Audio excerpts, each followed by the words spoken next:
lost by waiting. Should I postpone retirement since my investment portfolio value has dropped?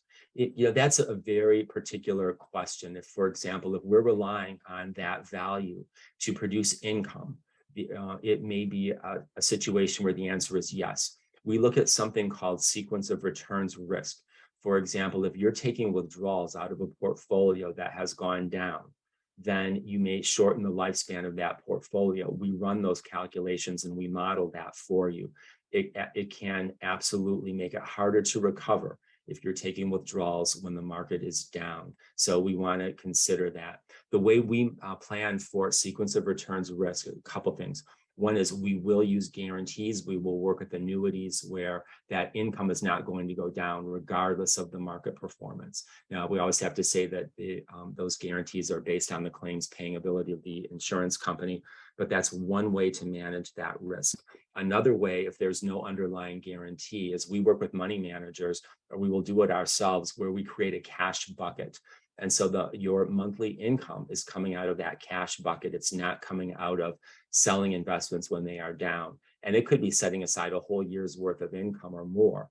And the idea there is we may reduce the risk on the investments, but have all of that in cash so that we're not having to sell investments when the market is down and realize losses. That's a super important principle. It's a mathematic principle, sequence of returns risk. So the answer to the question, and again, it may be very personal and individual, should I postpone retirement since my investment portfolio value has dropped?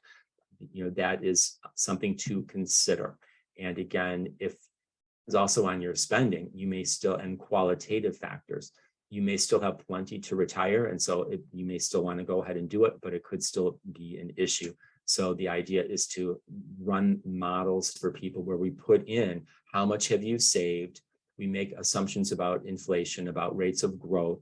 We look at things like Social Security, a pension, any other sources of income, rental income, business income, whatever it may be, model it, and we project out into the future. And then it may say, oh, you run out of money when you're 85. And that's an issue because we plan for a long life. And now if it says you run out of money when you're 98, I worry about it a little bit less, simply because that's projecting so far out and those assumptions will likely change. But we like that big picture.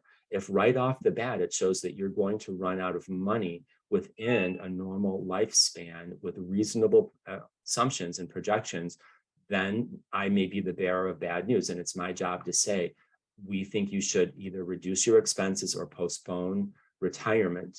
And or we make other adjustments. I've recommended for people who are looking to move to a cheaper area to sell and use some of the equity in the house for retirement.